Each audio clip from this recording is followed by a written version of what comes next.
board will now come to order. Madam Clerk, please call the roll.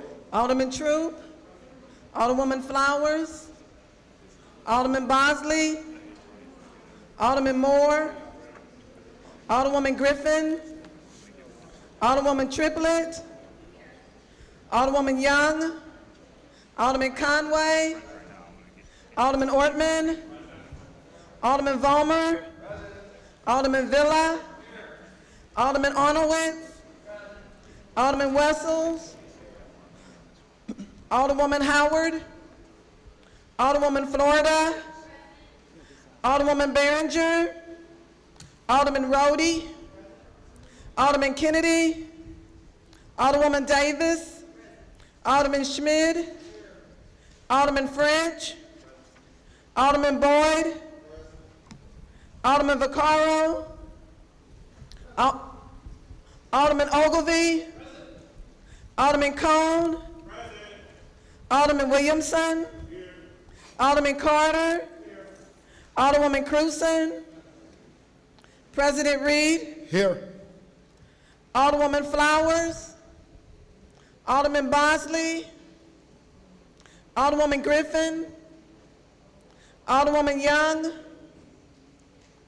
Alderwoman Howard, Alderwoman Behringer, Alderman Kennedy,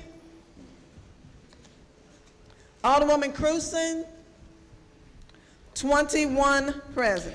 Quorum being present, I'll ask everyone in the chambers and the galleries who's able to rise to please stand for prayer. Giving all honor to God, Almighty God, source of all authority, we humbly ask guidance in our deliberations and wisdom in our conclusions. Amen. We'll suspend with our regular order of business and take up our courtesy resolution calendar. I move for adoption of our courtesy resolution calendar and entertain a second. Seconded by the Alderman from the 26th. Alderman from the 6th, would you like to approach the dais?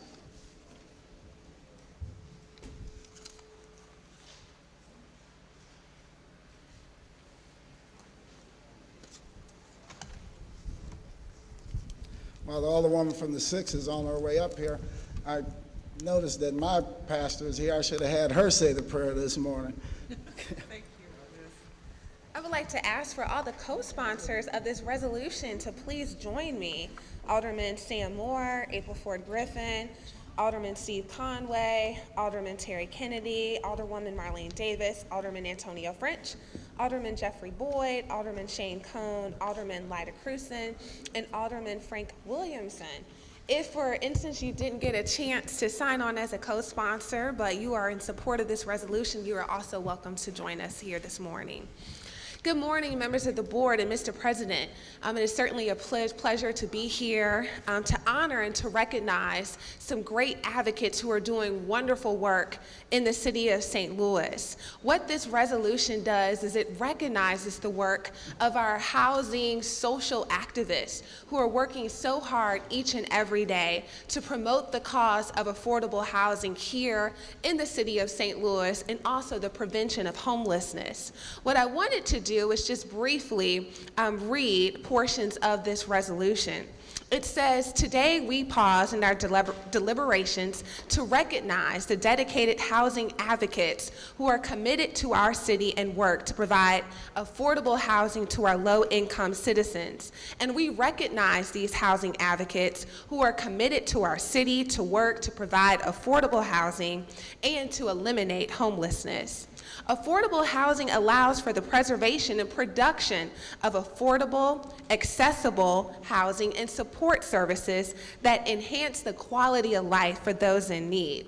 Now, therefore, it be resolved by the Board of Aldermen in the City of St. Louis that we pause in our deliberations to recognize the important work of affordable housing and the great need for affordable housing in the City of St. Louis. At this time, what I would like to do is present this resolution to Reverend Kathleen Wilder, who's pastor of a church here in the City of St. Louis and also the organizer for the Bridge Network. Thank you, Casey. We would like to take a moment to thank you all for your support of the important ministries and programs and agencies that are funded through the Affordable Housing Commission. You know, last year we sustained a significant loss in that funding, and all the organizations did not give up on their commitment to serve our most vulnerable populations, the sojourners who are on a journey home. We worked smarter and harder and sacrificed many personal things that we needed to do to accomplish the mission, and the mission continues. All of us are seeing the numbers increase due to the economic downturn, and we appreciate the heroic efforts you all made in trying to fund us with more funds this year. We understand the hard decisions you had to make, and we know that you're committed to helping us end homelessness in St. Louis. You're committed to working to the day when no one is sleeping on a grate in the city and no one is sleeping in a tunnel or on a viaduct. We thank you for that commitment and your partnership, and we thank you for your commitment to continue to help us end homelessness and provide human dignity and safety for all the citizens of St. Louis. We are a group of people who are working very closely together. We are collaborating, building on each other's skills, working with lean resources, and we need your continued support to help us achieve the goal of helping St. Louis become the greatest city in this world. And the way we do that is by making sure that all the citizens of St. Louis have the ability to live in safety with human dignity and a quality of life for all of us. Thank you so much for this recognition. We appreciate it, and you have our commitment to continue to work to that day when everyone is home. Thank you.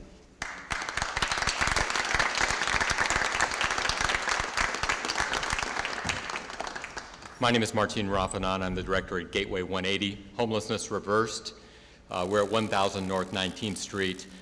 Today, there are 68 children under age 11 in this emergency shelter. And it is our goal to make sure that every one of these children is in a home within 30 days. That's the kind of work that we are doing across the board, these tremendous partners, all the work that you are doing together, working with one another. We can end homelessness, we can build more affordable housing, we can support housing so that families that are in housing have the opportunities to make the changes that are necessary for them to be stably housed into the future. This is our work, this is our goal. This is the foundation piece for ending poverty, ending homelessness, addressing the needs of our community and building our communities in the future. So we will continue to work hard, and we ask for your support. We're thankful for everything that you have done to expand the support for building affordable housing and supported housing, and we'll continue on that road until, as Reverend Wilder says, all of our folks are home. Thank you.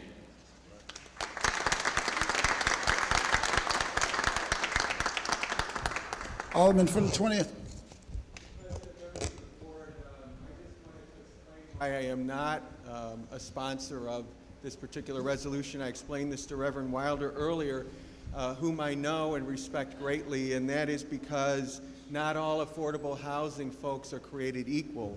So some developments are good and some are not so good, and some can be extremely destructive to the cause. I'm sure that none of those folks who are destructive to the cause are with us today, but I wanted to explain that. We have a plethora in the ward that I represent, a plethora of many affordable houses, and some of those are in quite bad condition. And we also have many residents, as I'm not telling any of you up there anything new, who are barely making it, and some of the housing projects can destroy their homes and their dreams because there's not good management and there's not good screening.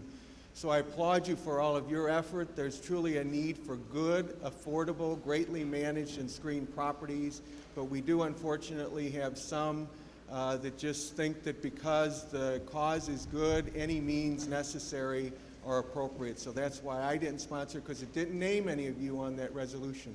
So I applaud you, appreciate what you do, and look forward to making sure that the others who are destroying your dreams and my dreams and everyone's dreams no longer are doing that in our community. Thank you. All right. Alderman from the 5th. Yes, Mr. President. I want to stand and, as one of the co-sponsors, just congratulate everyone up there for their efforts. Gateway 180 is in the 5th Ward, and I've had the pleasure of working with Dr. Martine, and he has really taken that organization to a whole nother level. I mean, just in terms of the marketing, in terms of the outreach, the engagement, the fundraising, it's like comparable to what happens in the corporate world. And so everyone appreciates his efforts, and that's why he's been able to get such a wide range of support and buy-in from various elected officials across this city and throughout this city. I appreciate their commitment to getting the homeless into permanent homes. I think many people, when we think of homeless, we think of, you know, an individual who's middle age and has just been irresponsible of their own will and is out there on the street. And one of the things that he is always clear to us about is giving us a reality check to understand that the average age of a homeless person in this city is a child. And so that's what we are talking about, and that's the condition that we are dealing with. And I think when you look at the statistics on the average income of persons in this city and even in the surrounding areas, it is that of a person that would need a house in the affordable range, not that of persons who could afford to buy the higher ranged homes. And so if we are going to rebuild this city, and if we are going to bring population back, we will have to continue to build homes that are in the affordable housing range, and that's a reality. And so I appreciate all that they do, and I commend them today, and I'm happy to be a sponsor on the resolution. All right, any further discussion? Any further discussion? Any further discussion? Also, on behalf of the many people who could not be here today, to say thank you. The many families that have received the services, the many families that have received the second chance because of the work that you do. I want to just say thank you on behalf of them and also on behalf of the city of St. Louis. This is a national problem. And I am indeed inspired to see that we have such strong advocates on the front line in the city of St. Louis where there's so much need. So I cannot thank you enough for what you've done. And I think that the resolution that we're giving you today is a small token, but it's all we have to give. So thank you for everything that you've done on behalf of homeless families all across the city.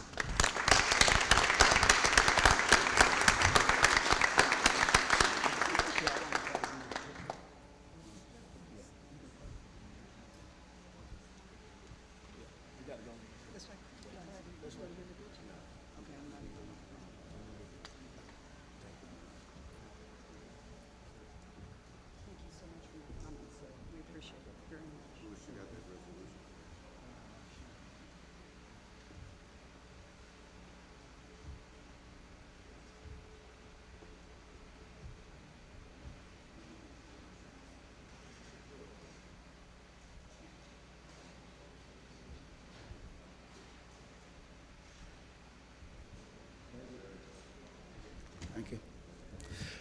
Alderman from the 3rd, you'd like to approach the dais? And you're going to be joined by...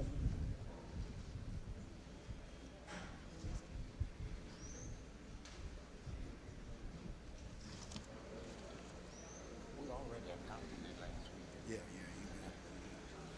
Here's the resolution right here. I think Antonio's going to join you. Yeah, he's coming.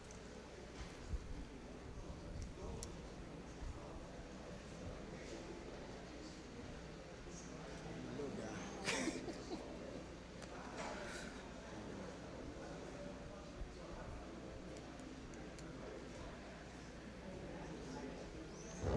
All right, Alvin.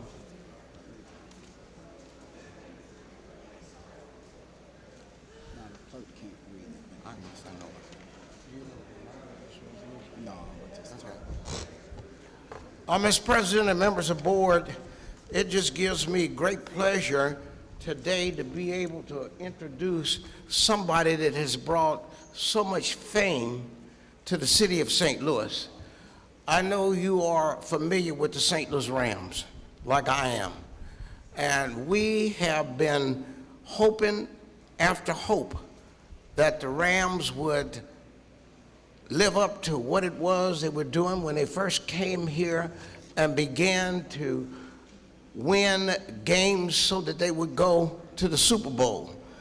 Today we have Mr. Roland Williams, who was a member of the Rams, and they won Super Bowl number 34. And they were something else in that year. And it just gives me such great pleasure to be able to introduce Mr. Roland Williams so that he can tell you about some of the great things that happened after having won the Super Bowl. We haven't won many Super Bowls here, nor have we won many World Series here, but we have some great athletes in this city, and soon we're going to be standing up here again with another Super Bowl championship, and I know that. And also, he is also a commentator, a sports commentator on NBC News. And so he has given a lot of information around this country about what young people need to do in order to succeed.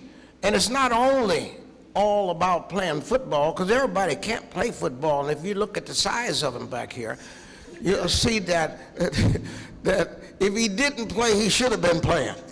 And because he did, that is one of the reasons why the city of St. Louis Rams was able to win that championship, and he played a vital part in it. So I'd like to have Mr. Roland Williams have a few words to say, because not often we get to see a member of a Super Bowl championship team that comes down here.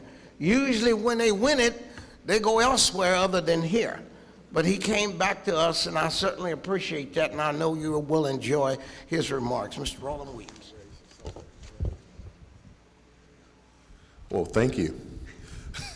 First, I want to say good morning, and I thank you all for the wonderful work that you're doing to make St. Louis even better. In retirement, I've made St. Louis my home, and I'm proud to say that I enjoy celebrating all parts of St. Louis. Notice my hat. Everywhere I go. I am a broadcaster for NBC College Sports, but my passion is standing for those who need leadership and direction. My father is from upstate New York. He works in correctionals with juveniles, and we have an organization that has taken pride in using the influence of sports, of entertainment and celebrity to inspire our young people to do better academically and to be better citizens here in St. Louis and beyond. This weekend in particular is our largest weekend of the year, and it's called the Weekend of Champions. And this doesn't mean sport, it means people who care about this wonderful territory. And so right now at Cardinal Ritter College Prep, we're hosting the McDonald's Football and Life Skill Camp. You see I'm in coach paraphernalia. And we are mentoring 300 middle and high school youth, not only on football, which is 30% of the camp, but 70% is life skills, decision-making, conflict resolution skills, financial literacy, and a host more. We are proud to boast more than 50 professionals, CEOs, executives on down that are giving their weekend to mentor our young people. We are partnering with Department of Youth Services for this program, and we really think that it's a interactive way to help start healing and giving our young people decisions and places to go to be successful. Tonight, we're going to be honoring local heroes, police officers, firemen, wonderful politicians. We'll be at Lumiere Place. Tonight, there's a place called the Stadium Bar and Grill. It's new. We're going to have some libations and food, and if you all would like to come hang out with us, we'd love to honor you for the work that you're doing. And so we have NFL players who are here, folks from Hollywood that have flown in to celebrate us in St. Louis. It's going to be a great weekend of giving back. And so we'll be at Cardinal Ritter for the next 3 days, but this is only a start of a year worth of activity. I think that we all can do more to interact with our young people and let them know that we care and we're here and we can be a viable resource. So I thank you very much. I thank you so much, Alderman. I appreciate you. And hope to see everybody tonight.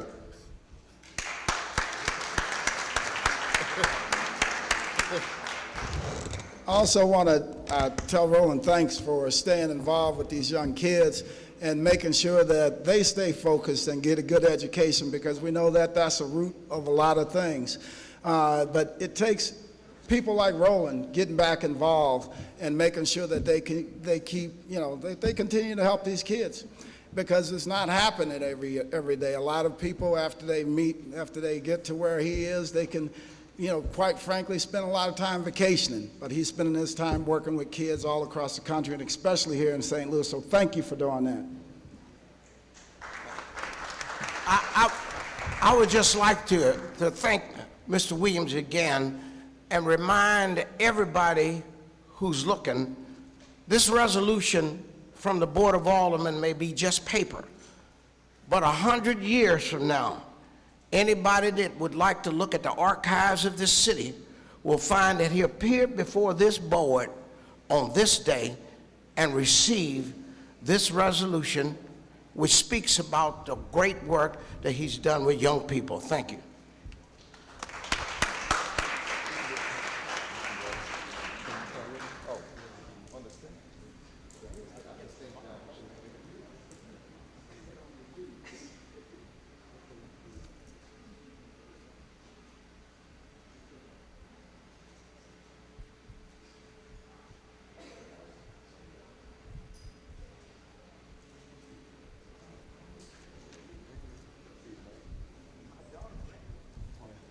Alderman from the 19th, like to approach the dais. Yours is for you guys that are looking. That guy's a lot bigger than he looks, even from a, he's a big man. I would not want to be in front of him when he was coming through the line. Alderman from the 19th.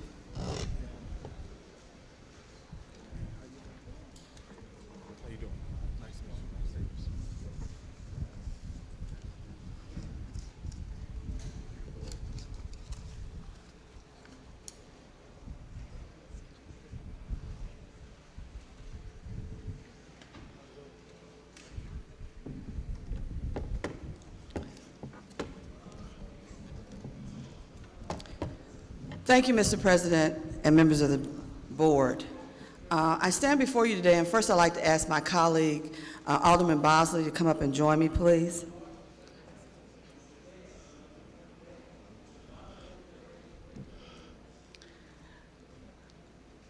This resolution comes from not just recognizing a good business in our community, but we're going to recognize a family who's been a part of us and the fabric of the city of St. Louis for a number of years. And I mean, when I say a number of years, I go back to when my son had his first newspaper route. And so we are very much connected. JoJo's. JoJo's, some of you all have eaten at their place in the county, the Shrimp Shack. Soon to have a new facility at Grand and 70. But it's more than that. You have a family who has dedicated themselves to having a quality business, being a part of the community, and also knowing that they must give back. Most of you saw the article in the St. Louis American that recognized them for donating a percentage of their funds from their lunch business to the Normandy School District. So you know that captured my heart. We also look at all the other aspects of their enterprise. And their enterprise has many things involved. And so this resolution is recognizing that not only are they operating a business, but they're also looking at many things that they can do to share with others, as far as catering, event planning. JoJo's has a miracle seasoning that's going to be on the market. She also has a social network where she is teaching people how to be sociable. But when you look at all of that, we are blessed that she has been recognized nationally. And she is one of the members who's going to receive a hoodie award. And for us in our community, we know what that means. It means that you've been chosen through a process of voting, and you go, once you get to a certain point, you're in Los Angeles with all the glitz and glamour and receiving an award. So that's a great thing for the city of St. Louis to have that happen. But I wanted to also say to you, as I look at all that you are doing and all that you have planned for the future, that I have now designated you, aside from this resolution that is being presented to you from the Board of Aldermen, that you are Come on, Joe. See, you need to know who JoJo is. JoJo is St. Louis version of B. Smith. She does it all. She has class, she's a businesswoman, and I applaud her for everything that she's doing. And I'd like to present this resolution to you on behalf of the City of St. Louis, recognizing all your talents and deeds. Thank you. Thank you.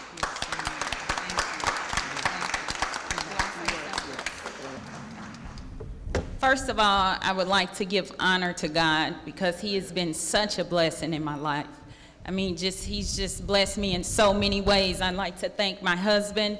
I'd like to thank Alderman Davis, who's just been an angel sent from God, Alderman Bosley, and my team here, who has been behind this whole vision from day one. But just let me say quickly about, it's not just about JoJo, it's not just about the restaurant, it's about us giving back to St. Louis.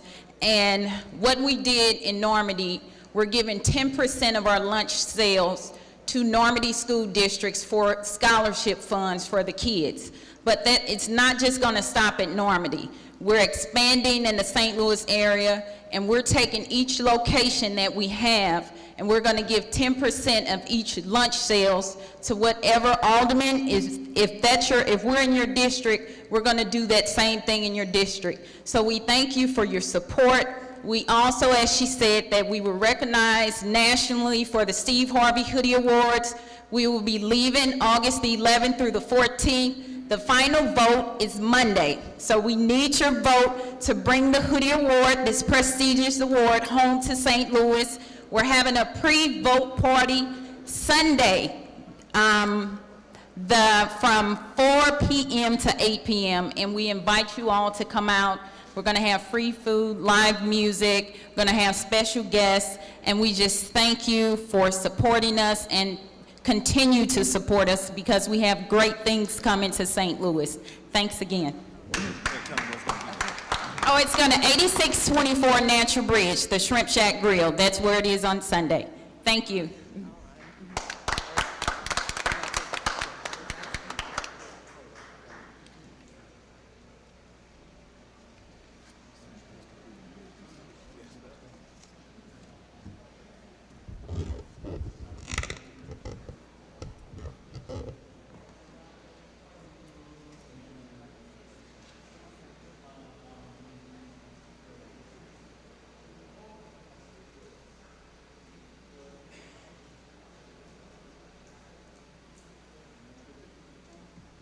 It's been moved and seconded that we adopt our courtesy resolution. Council, all in favor signify by saying aye. Opposed, motion carries. Also want to thank JoJo for, for innovative program, and anything we can do to help and assist, we will. And looking forward to you opening up even more locations all throughout the city of St. Louis. That will return to our regular order of business. Introduction of honored guests. Any introduction of honored guests? Alderman from the 23rd. Yes, I'd like to introduce, although I don't see her over there, she's in back, Celeste Reeder from the Realtors. And then I have from my neighborhood today, Phil and Kay Henson, and they're down here to see how we work. All right, thanks for coming out. Thank you for coming out. Alderman from 27th. Thank you, Mr. President. As my special guest, I would like to have Rachel Smith in the Circuit Attorney's Office. Welcome. Alderman from the 4th. Thank you, Mr. President and members of the board. I'd like to have, as usual, the Ameren UE family and AT&T group. All right, Thank you. Alderman from the 26th. Thank you, Mr. President and members of the board. I'd like to have as my honored special guest today, the committee woman of the 26th Ward, Angela Newsom. Thank you. All right, thank you. Alderman from the 24th, sorry, I skipped you there. Thank you, Mr. President. I'd like to introduce today as my special guest, my friend and nationally sought-after footwear designer, Mr. Jonathan Swagel.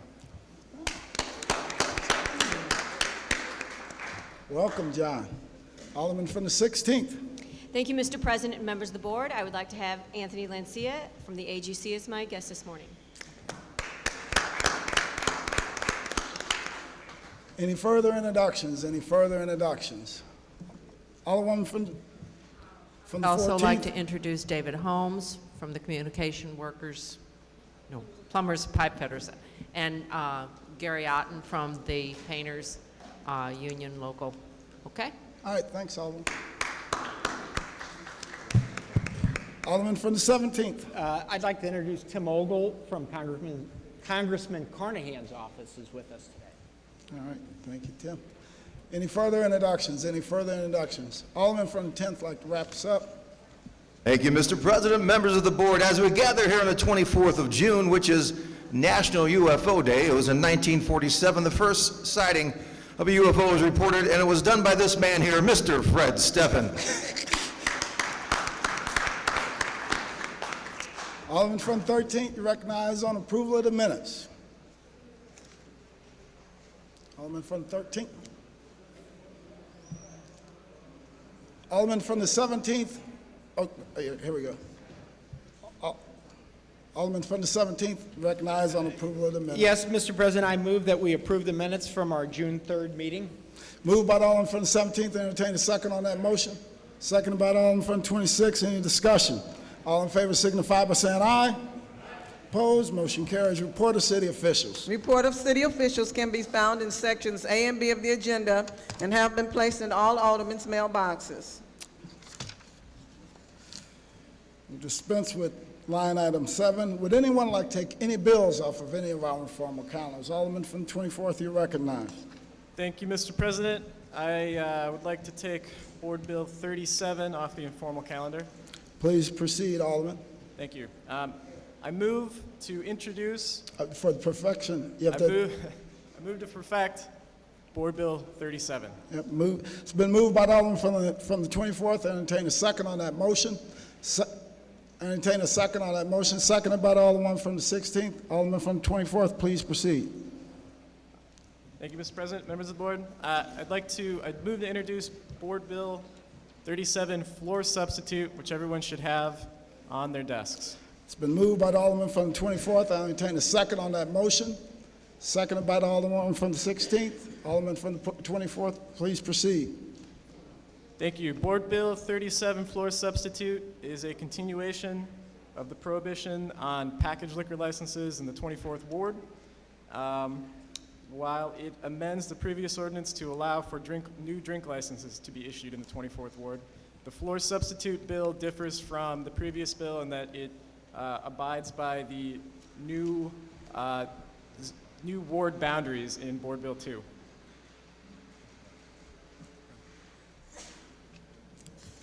Any further discussion? Any further discussion? It's been moved and seconded that we introduce floor substitute for Board Bill number 37. All in favor signify by saying aye. All in favor signify by saying aye. Aye. All right, wake up, people. Opposed? Motion carries. Alderman from the 24th, you don't recognize. Alderman from the 24th, you recognize to perfect. Thank you, Mr. President. Floor substitute. I move to perfect Board Bill 37 floor substitute. It's been moved by the Alderman from the 24th. I'll entertain a second on that motion. Seconded by the Alderman from the 16th. Any discussion? All in favor signify by saying aye. Okay. Alderman from the 27th, please proceed. Thank you, Mr. President. Did I understand and hear the Alderman correct when he said that this will be issued on his new boundaries?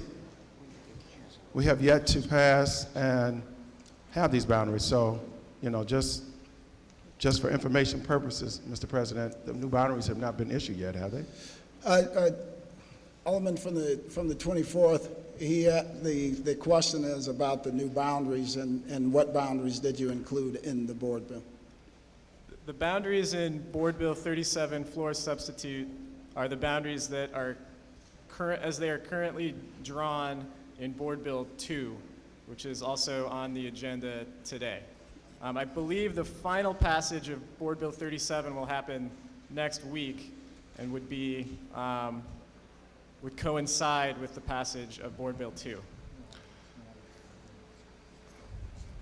So, Mr. President, I guess my question, can we do that now? I mean, it's kind of premature to issue a bill before there's a bill passed. I mean, it's not, I'm just questioning it just for purposes of the rest of us. Yeah, I think the alderman can put whatever he wants in the bill. So he can put whatever he wants in the bill, and it's up to the members of the board whether they're going to support that bill or not. And in this case, he has some boundaries in the bill. So we can do this if I got boundaries going into another ward, I can issue a bill if the board approves it before that bill is passed and before the boundaries are actually drawn and issued? Yes, because you can put whatever boundaries you want in a bill, but Okay. that's probably not for me to debate that with you. You No, probably should it's talk not. to the clerk. It's direct something that that needs to question be, to the clerk. it needs to be clarity with that. That's all. I mean, I support the alderman if there's no opposition with the surrounding wards that he's actually extending his bill into. I just wanted to be clear that we're not doing anything prematurely and this bill becomes null and void. But if you say if you can add that in the bill, then I'm fine with it.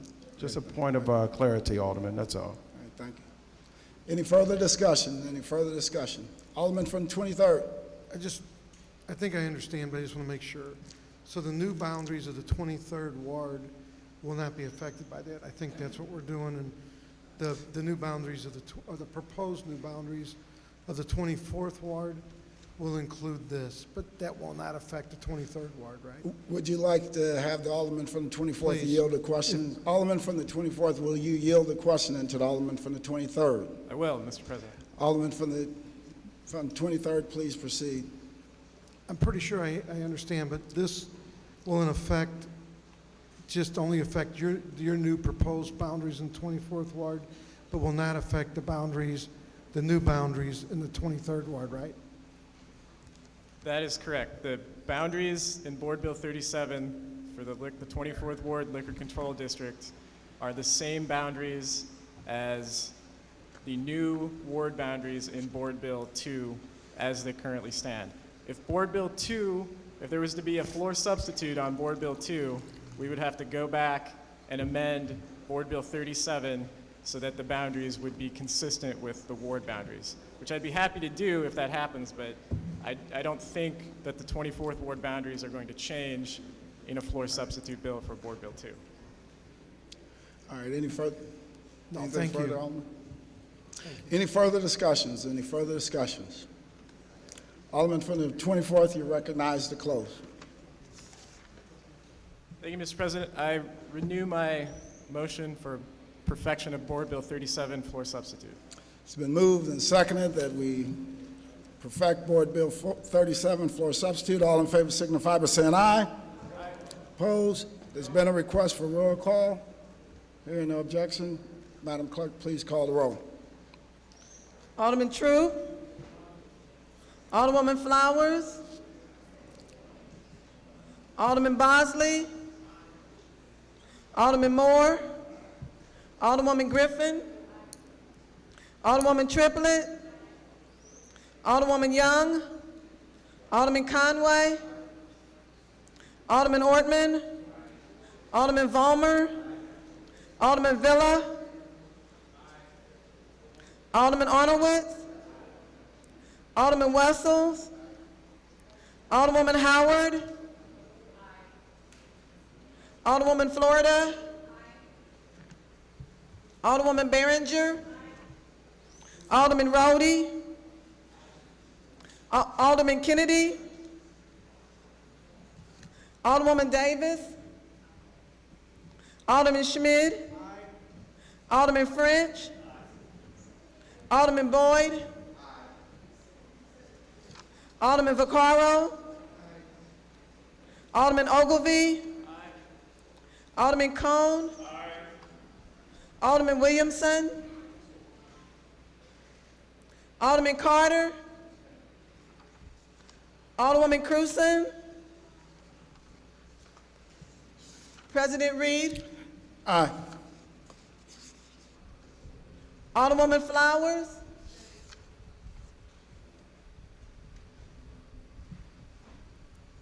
Alderwoman Young.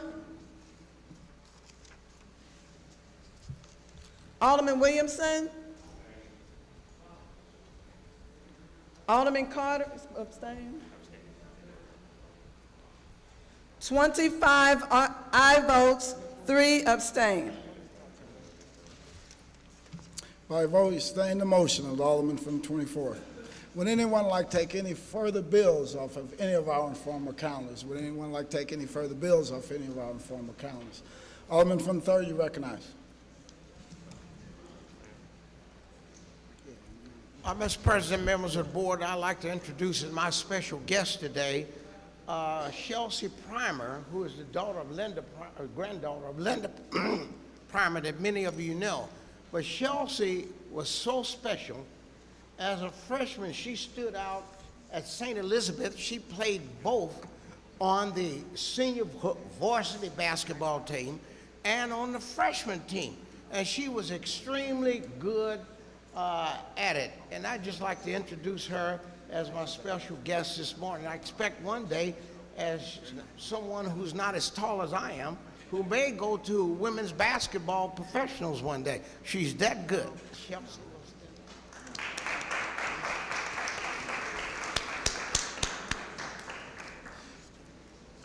Dispense with line item 10, first reading of board bills. Board Bill 102, sponsored by Alderman Schmidt, an ordinance to regulate employer and employee working relationships between the city and all employees under the civil service, including a compensation plan, terms and conditions of employment, benefits, leaves of absence, and authorization for a deferred compensation plan containing an emergency clause. Board Bill 103, sponsored by Alderman Conway, an ordinance pertaining to the division of St. Louis Area Agency on Aging, repealing section 1, 2, 3, 4, 5, 6, and 7 of Ordinance 56015, which has its subject matter of the establishment of the division and sets forth the powers and duties of such division, containing a severability and an emergency clause. Board Bill 104, sponsored by Alderwoman Young, an ordinance recommended by the Board of Estimate and Apportionment, authorizing a supplemental appropriation, amending Ordinance 68643, commonly referred to as the City Annual Operating Plan for fiscal year 2010 through 2011, appropriating and setting apart into a new special fund, 1116 Downtown Vending District Parks Fund, from payments to be received from the street vendors in downtown vending district, the sum of $25,300 containing an emergency clause. Board Bill 105, sponsored by Alderwoman Davis, an ordinance approving the petition of owners of certain real property to establish the 212 South Grand Community Improvement District, authorizing the execution of a transportation project agreement between the city and 212 South Grand Transportation Development District containing an emergency clause and a severability clause.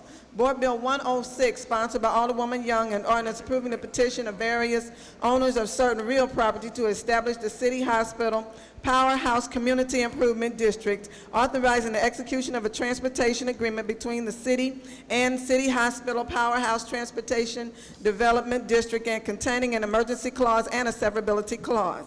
Board Bill 107, sponsored by Alderwoman Cruzen, an ordinance amending to the animal laws of the city, amending sections 677996638462941 and 62853, and enacting in lieu thereof a new ordinance pertaining to the same subject matter, a new section requiring the spaying and neutering and microchipping of dogs and cats, a new penalty section, a new section prohibiting the pet store sale of dogs and cats containing a severability and an emergency clause. Board Bill 108, sponsored by Alderwoman Young, an ordinance authorizing the execution of a transportation project agreement between the city and St. Louis Food Hub Transportation and Development District, making certain findings with respect thereto, authorizing other related actions in connection with the transportation project, and containing a severability clause. Board Bill 109, sponsored by Alderwoman Young, an ordinance affirming adoption of a redevelopment plan, redevelopment area, redevelopment project, and a redevelopment area and a redevelopment project, amending Ordinance 67681, authorizing the execution of a redevelopment agreement between the city and St. Louis Food Hub TIF containing a severability clause. Board Bill 110, sponsored by Alderwoman Young, an ordinance recommended by the Board of Estimate and Apportionment, amending Ordinance 67678, authorizing and directing the issuance and delivery of not to exceed $7,200,000 More. plus issuance cost maximum principal amount of tax increment revenue notes for City Hospital RPA 3 Development Project Phase 2. Board Bill 111, sponsored by Alderwoman Young, an ordinance authorizing the execution of an amendment to the redevelopment agreement by and between the city and Near South Side Improvement Corporation containing a severability clause. Board Bill 112, sponsored by Alderwoman Young, an ordinance recommended by the Board of Estimate and Apportionment authorizing and directing the issuance and delivery of not to exceed $6,076,244,080 plus issuance costs, principal amount of tax increment revenue notes for Lafayette Square Historic District redevelopment project. Board Bill 113, sponsored by Alderwoman Cruzen, an ordinance authorizing the execution of an amendment to the redevelopment agreement by and between the city and the Loop TIF containing a severability clause. Board Bill number 114, sponsored by Alderwoman Cruzen, an ordinance recommended by the Board of Estimate and Apportionment, amending and restating Ordinance 67069, authorizing and directing the issuance and delivery of not to exceed $6 million plus issuance costs, principal amount of tax increment revenue notes for the Delmar East Loop redevelopment project.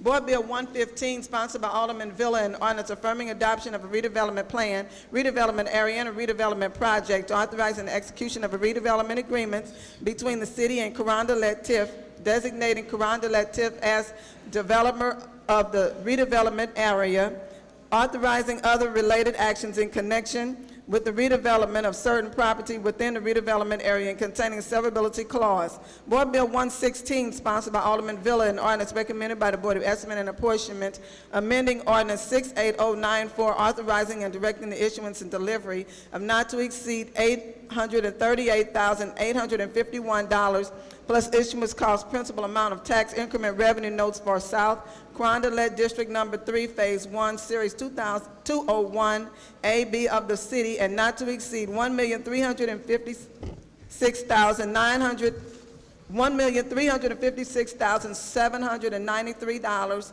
issuance cost, principal amount of tax increment revenue notes for South Carondelet District Number 3 redevelopment project Phase 2 containing a severability clause. Board Bill 117, sponsored by Alderwoman Young, an ordinance approving a blighting study and a redevelopment plan for the Cass, North 1st Street, Malamphy, North 2nd Street redevelopment area containing a severability clause. Board Bill 118, sponsored by Alderwoman Davis, an ordinance approving a blighting study and a plan for 212 South Grand redevelopment area containing a severability clause.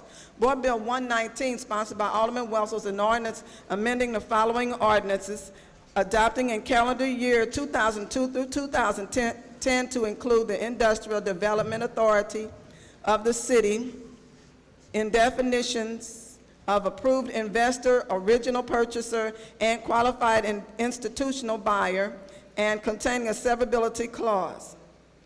Board Bill 120, sponsored by Alderman Kennedy, an ordinance authorizing and directing the street commissioners to take all necessary actions to honorarily designate 1300 block of Marcus as Reverend Dr. Ronald L. Bobo Sr. Lane. Board Bill 121, sponsored by Alderman Ogilvy and Alderwoman Cruzen, an ordinance approving a petition of owner of certain real property to establish a community improvement district, establishing the Cheshire Annex Community Improvement District, authorizing the execution of a transportation project agreement between the city and the Cheshire Transportation Development District, authorizing other related actions in connection with the TDD project containing an emergency clause and a severability clause. Board Bill 122, sponsored by Alderwoman Griffin, and ordinance recommended by the Board of Estimate and Apportionment, approving the modification of documents entered into in connection with the Police Capital Improvement Sales Tax Leasehold Revenue Bonds, Series 2007, approving and authorizing execution of the first supplemental deed of trust and security agreement in connection with such modification and containing a severability clause. That's the extent of our first readings. Reference to committee. To the Public Employee Committee, Board Bill 102. To the Streets Committee, Board Bill 120. To the Health and Human Services Committee, Board Bills 103 and 107. To the Ways and Means Committee, Board Bills 104, 105, 106, 108, 121, and 122. And to the Housing Committee, Board Bills 109, 110, 111, 112, 113, 114, 115, 116, 117, 118, and 119. That's the extent of reference to committees. Second reading. Following board bills were reported out, the following board bill was reported out of the Ways and Means Committee, Board Bill 99, sponsored by Alderwoman Griffin, an ordinance recommended by the Board of Estimate and Apportionment, authorizing and directing the issuance and sale of one or more series of the St. Louis Water Revenue Refunding Bonds in an aggregate principal amount not to exceed $16 million containing an emergency clause. Following bills were reported out of the Housing Committee. Board Bill 64, sponsored by Alderman Villa, an ordinance approving a blighting study and a redevelopment plan for 7416 through 18 Virginia containing a severability clause. Board Bill 79, sponsored by Alderwoman Flowers, an ordinance recommended by the Board of Estimate and Apportionment, authorizing and directing issuance and delivery of not to exceed $3,500,000 plus issuance cost principal amount of tax increment revenue notes for the North Broadway Cary redevelopment project and containing a severability clause. Board Bill 87, sponsored by Alderman Boyd, an ordinance approving a blighting study and a redevelopment plan for 5967 through 69 Dr. Martin Luther King Drive, containing a severability clause. Board Bill 94, sponsored by Alderwoman Triplett, an ordinance authorizing the execution of amendment to the redevelopment agreement by and between the city and St. Louis Leased Housing Associates 3 Limited Partnership, containing a severability clause. Board Bill 96, sponsored by Alderwoman Young, an ordinance authorizing the execution of amendment to the redevelopment agreement by and between the city and Hadley Dean Building TIF, containing a severability clause. Board Bill 97, sponsored by Alderwoman Davis, an ordinance amending ordinance 68194, authorizing the execution of amendment to the redevelopment agreement by and between the city and Council Towers Senior Apartments, prescribing the form and details of said amendment, making certain findings with respect thereto, authorizing other related actions, and containing a severability clause. Board Bill 98, sponsored by Alderwoman Young, an ordinance authorizing the execution of amendment to the redevelopment agreement by and between the city and Glenwood Griffin, prescribing the form and details of said amendment to the redevelopment agreement, making certain findings with respect thereto, authorizing other related actions, and containing a severability clause. The following bills were reported out of the Neighborhood Development Committee. Board Bill 60, sponsored by Alderwoman Triplett, an ordinance approving a blighting study and a redevelopment plan for 1539 Vale Place, containing a severability clause. Board Bill 63, sponsored by Alderman Villa, an ordinance approving a blighting study and a redevelopment plan for 3623 Steins, containing a severability clause. Board Bill 81, sponsored by Alderman Rhodey, an ordinance approving a blighting study and a redevelopment plan for 4314 and 4453 Gibson, containing a severability clause. Board Bill 83, sponsored by Alderman Ogilvy, an ordinance approving a blighting study and a redevelopment plan for 1538, 1540, 1562, and 1564 Fairmont, containing a severability clause. Board Bill 84, sponsored by Alderwoman Florida, an ordinance approving a blighting study and a redevelopment plan for 3887 Wyoming, containing a severability clause. Board Bill 85, sponsored by Alderman Vollmer, an ordinance approving a blighting study and a redevelopment plan for 2025 Hereford, containing a severability clause. That's the extent of our second readings. We dispense with line item 14, perfection consent. Board Bill 76, sponsored by Alderwoman Young, Griffin, and Triplett, an ordinance approving the petition of owners of real property seeking creation, extension, renewal, and establishment of the downtown St. Louis Community Improvement District Incorporated, finding a public purpose for the creation, extension, renewal, and establishment of the downtown St. Louis Improvement District, containing a severability clause and an emergency clause. Board Bill 58, committee substitute, sponsored by Alderman Moore, an ordinance amending amendment number 3 to the amended and restated lease between the city and WAT Dignity Corporation, originally authorized by Ordinance 64565, which was adopted by the Board of Aldermen for property and improvements located at Whittier and Kennerly Streets.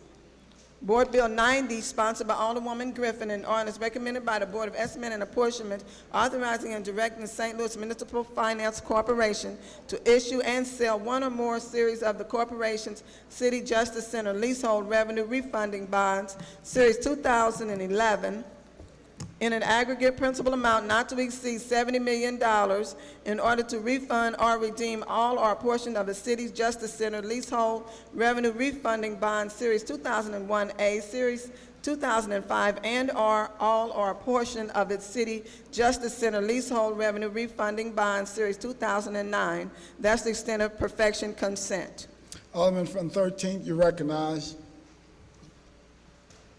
Thank you, Mr. President. Members of the board, I move for perfection of the aforementioned bills. Moved by the Alderman from 13th, seconded by the Alderman from the 20th. Any discussion? All in favor signify by saying aye. Aye. Opposed? Motion carries. Board bills for perfection. Board Bill Number 1, Committee Substitute, sponsored by President Reed and Alderwoman Griffin, an ordinance making appropriation for payment of interest, expenses, and principal of the city's bonded indebtedness, establishing tax rates and making appropriation for current year expenses for the fiscal year beginning July 1, 2011, and ending June 30, 2012, amounting in the aggregate to the sum of $937,781,936 appropriated from revenue and special funds containing an emergency clause. Alderman from 5th, you recognize on the perfection of Board Bill Number 1, Committee Substitute. Yes, Mr. President and members of the board, I'd like to move for perfection of Board Bill 1, Committee Substitute. Moved by the Alderman from the 5th, seconded by the Alderman from the 9th. Alderman, please proceed. Yes, Mr. President. I'd like everyone to know that they have the committee substitute on their desks, and while it appears to be a booklet of paper, this is really my blood, sweat, and tears here, along with my committee members. So forgive me for, those that know me have a sense of humor, so sometimes I like to make people feel lighter, and I make a joke about it, but never to hurt anyone else. But on those pages, that's what you have there. The committee met for about 3 weeks, from Monday through Thursday, meeting with various department heads. What I asked the committee members to make sure that we do was try to educate ourselves on the impact that the budget that was sent to us by the budget director and E&A would, any changes that would be coming or we thought we might anticipate amending. We first needed to talk to departments and see how they function, see why it's important to them. Were there things that would affect or impact the services that are delivered to our citizens that this budget maybe had removed, and we'd give them an opportunity to answer their questions while also engaging in dialogue so that we can better be educated and equipped in what this budget means for us. And so we took our time and we went through, and I want to commend the committee members for engaging in the conversations, for being very patient, being very respectful to one another and to the departments, and really being dedicated to working through this process for as long as it took until we got done. And so I thank them. I want to thank the members on E&A, our president and the comptroller and the mayor, who all recognized our hard work that we had taken the time to do. And when they considered the additions and deletions that we sent over to E&A. And so I wanted to pass that along to the members to say that they all recognized us and talked about, they recognized the hard decisions and the length of time it took and our dedication to working through that process. As you heard in the reading, the budget before us is approximately $937.8 million is the total appropriation, which is about a 0.02% increase from last fiscal year. The general fund revenue was $449.9 million, which was down about 0.3% this year. And the general fund operating plan was $449.8 million. We know a lot of us are familiar with the situation that due to our pension obligations, we have had a shortfall, as well as we have had the fire department to overspend their budget by about $2.5 million this year. And so that left us with a $31.6 million shortfall, which our budget director found ways to achieve the cuts and fill the shortfall in various areas, and one of them was also through furloughs again this year. And so after listening to much of the deliberation, and some of the members had various concerns, I myself had concerns. Some of the biggest things that I heard from the committee, including myself, was a concern that when we have issues that we've taken to the voters and they voted on, and then we follow up with ordinances that talk about specifically how this money would be spent, those various pots of money we felt should not be taken and used for any other purposes, even though we're trying to fill a shortfall. Some of that conversation was around the Affordable Housing Trust Fund, which designates at least $5 million for affordable housing, $5 million for health care, and $3 million for demolition. And then any excess can be used for various things. Well, the affordable housing part was at, I believe now, about $4.5 million, and so we did make an attempt to increase that. As you heard here before us this morning, it's very important to create affordable housing, and we have the average age of, some people say 9 years old, some people say up to mid-teens that are the face of our homeless. And so we feel that that's very important, as well as demolition. Last year, I think MSD saved us a lot because they had some money that they allowed to be used to tear down city-owned buildings. And this year, it's my understanding that they have said that money won't be available. And so without that money, you will not have many buildings being torn down. Well, we know that in many of the neighborhoods in the city, we have a lot of brick theft happening. And we have blocks and blocks that are left with what Alderman Moore calls doll houses. And if there's no money to tear down these homes, that certainly creates a public safety problem for the city, and especially those residents that live near those buildings. And so we were able to reallocate some money to make sure that we have some more demolition money there to try to address some of these issues. And you know, even with health, when it comes to health in this city, we have a great disparity still in many of the communities in the city, and we don't want to continue to be known as the city that can be compared to some third world countries when you look at the number of health disparities. And we have studies that we've worked with BJC on and the health department that prove that. And so I think that is one of the reasons why some of the members, and especially myself, felt that it's very important to preserve these funds and to provide the services that the voters thought they were receiving when they vote for things like this. Another one of those issues that was brought out quite often was the crime prevention money that was voted on. We know that we've been ranked very high in terms of our rate of crime for the size of our city, and whether that's totally accurate or not, I think we must acknowledge that there certainly is a huge problem, and we must address it, and we must address it on all fronts. And in order to address it, we need resources. We need resources to be able to try to decrease our numbers so that, once again, our citizens can feel safe, but we're able to attract other citizens to come and visit here and come and live here. Also, capital improvement, which we end up taking a 25% cut on that overall. And then there was a concern with the trash collection fee.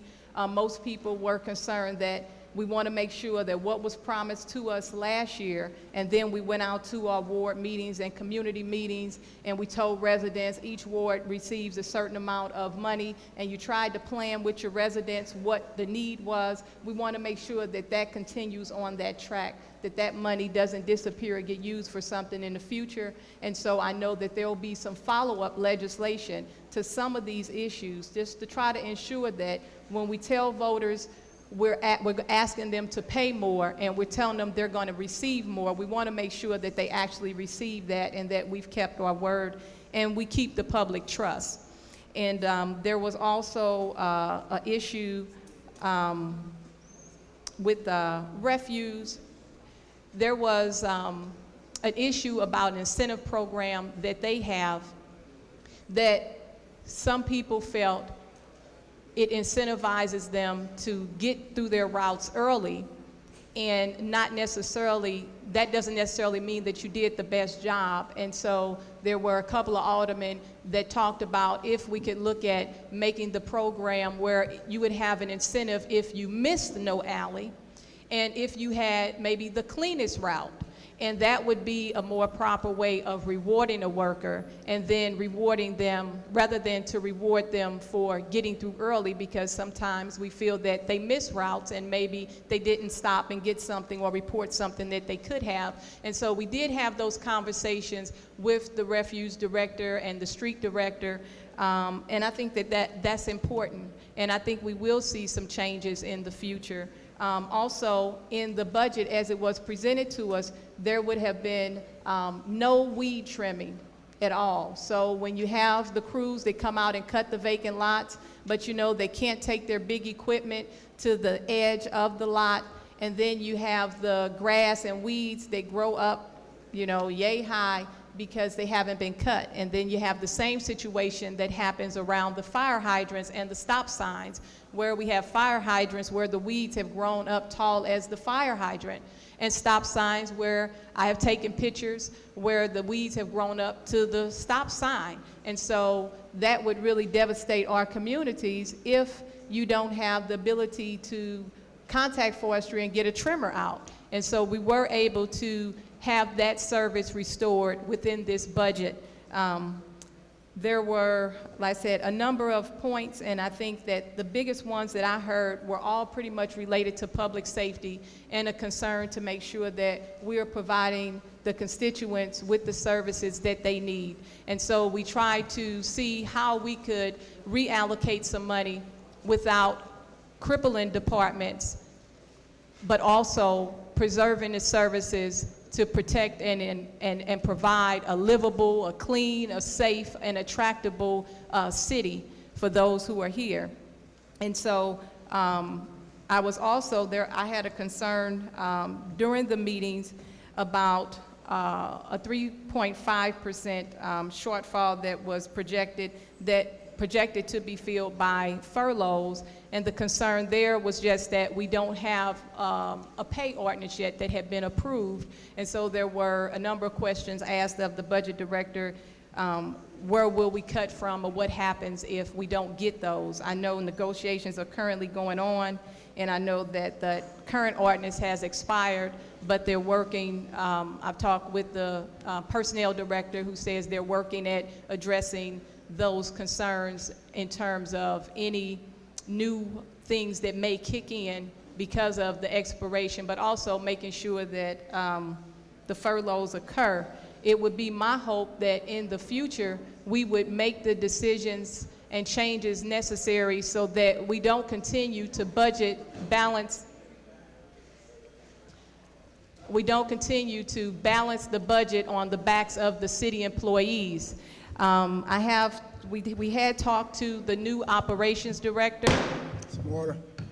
We have talked to the new operations director, and I've talked to him, and he was in many of the meetings, and he has said that he will be talking and has started talking to city departments about some of the concerns he heard us bring up.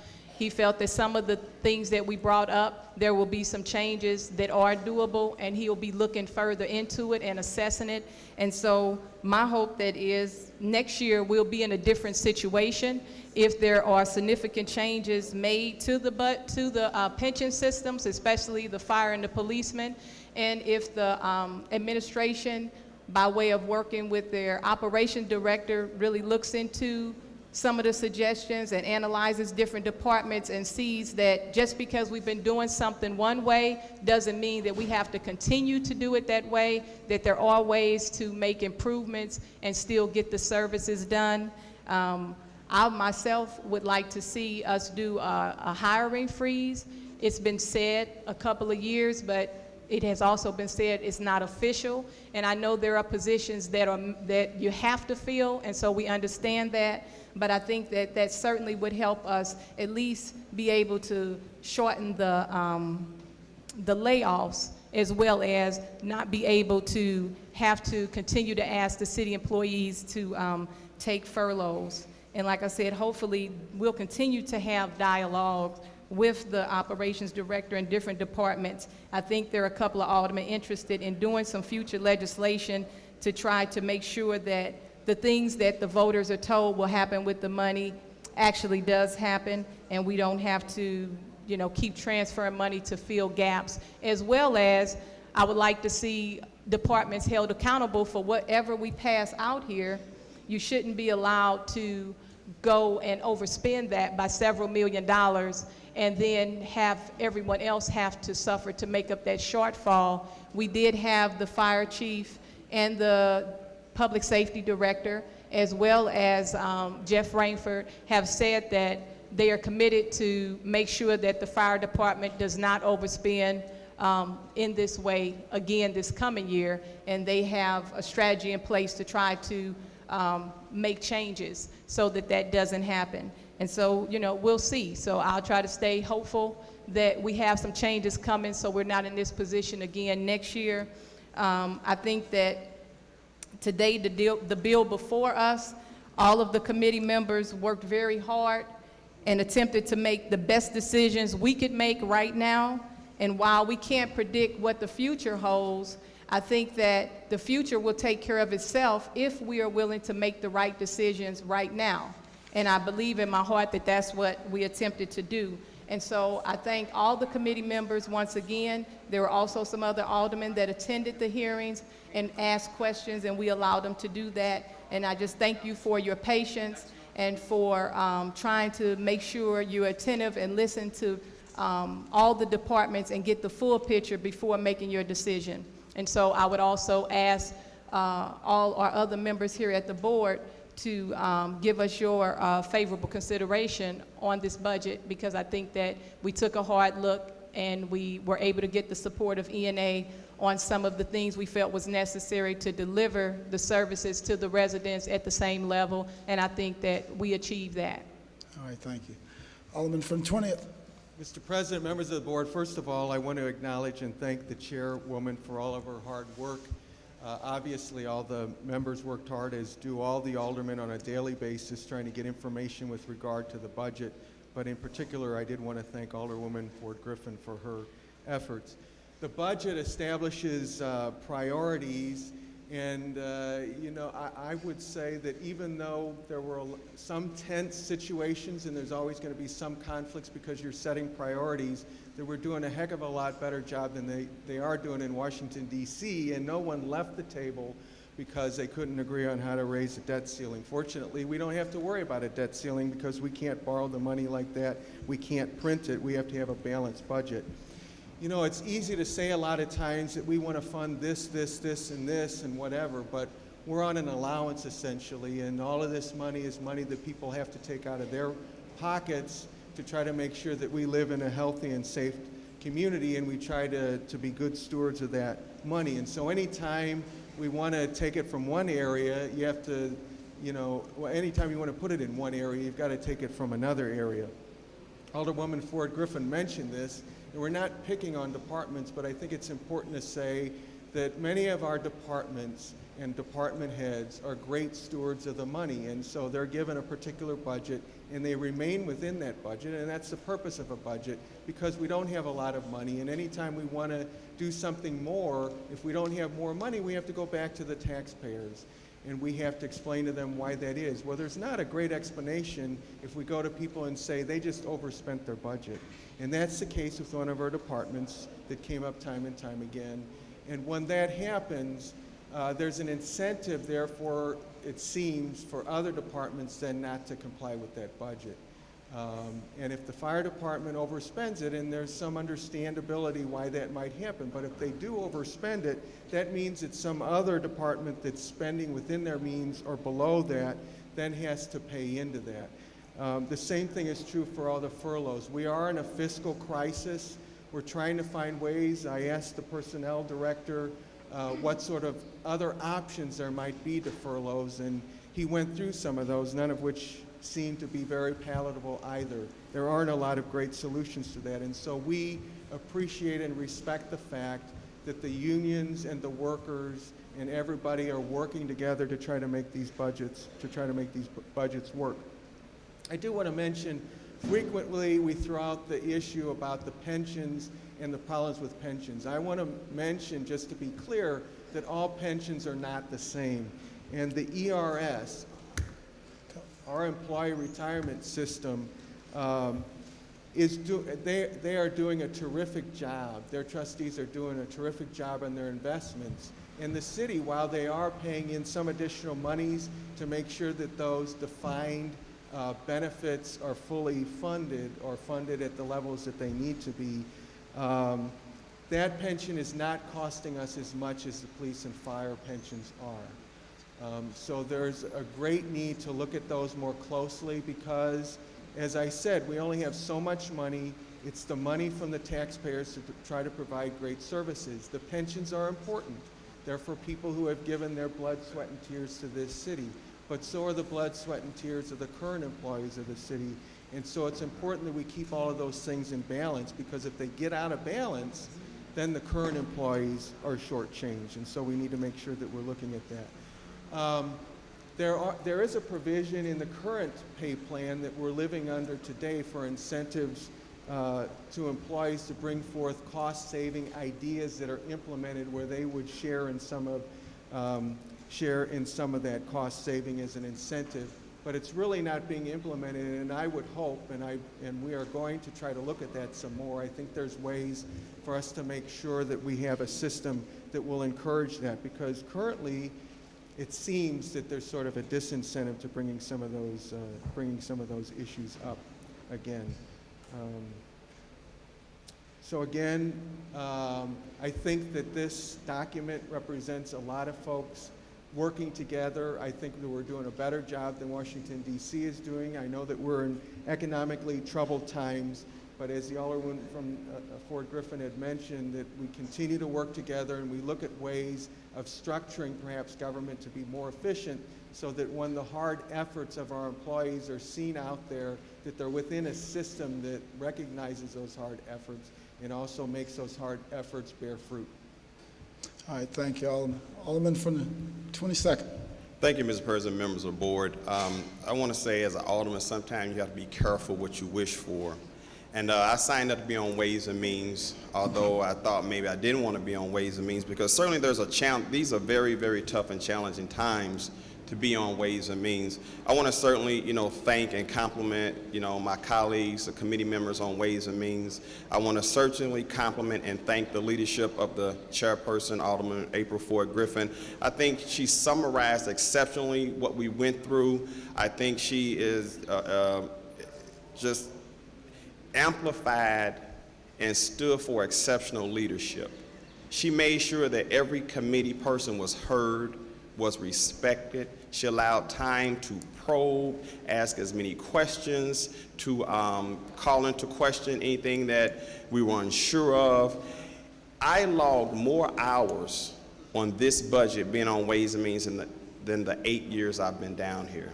It was a lot of hard work, and it came with a lot of tough choices. It's one of those committees where sometimes you're either a good guy or a bad guy, which is oftentimes relative. But I like to think that all of us on that committee are fair. At the end of the day, I think we have our constituents' best interest at heart. I know toward the end, it's been said that it looked like we were maybe good timing toward the end of the process, just cutting willy-nilly or what have you, but that's not really the case. There comes a time when you're so frustrated and you're trying to champion a cause, then bicker and aggravate each other. Sometimes bringing humor brings light to a situation. And I really personally, speaking for me, I appreciated that. Because there were certainly times where I thought maybe someone might want to just throw a chair, because these were tough times. But because of the leadership of the chairperson, the exceptional leadership of the chairperson, I think we did a good job. And I like to give my committee people, my committee members, a round of applause for the great job they did.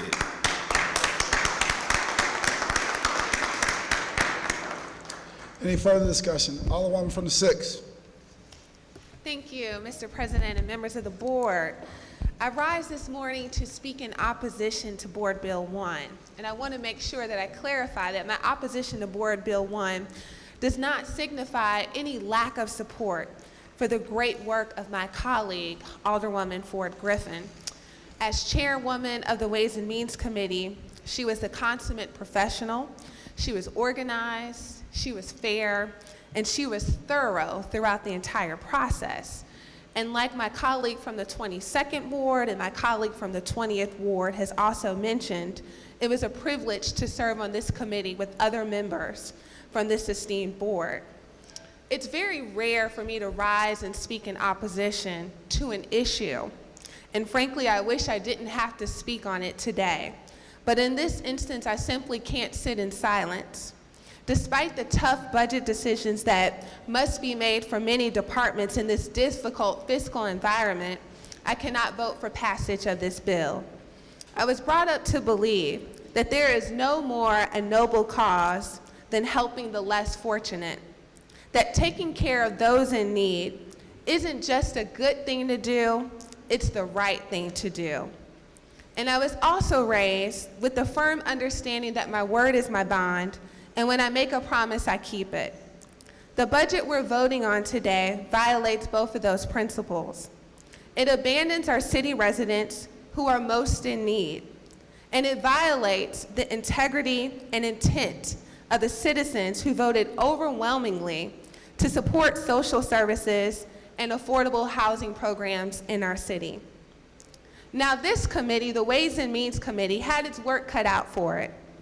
Balancing a budget of $30 million shortfall is no easy task, as other members have talked about. But this year, under the leadership of Alderwoman Ford Griffin, we made the tough decisions and we did it. But you know, the tests and trials of this committee can't approach the difficulties our city's less fortunate face each and every day. Like those of Aaron Valentine. A while back, Aaron lost his job as an iron worker.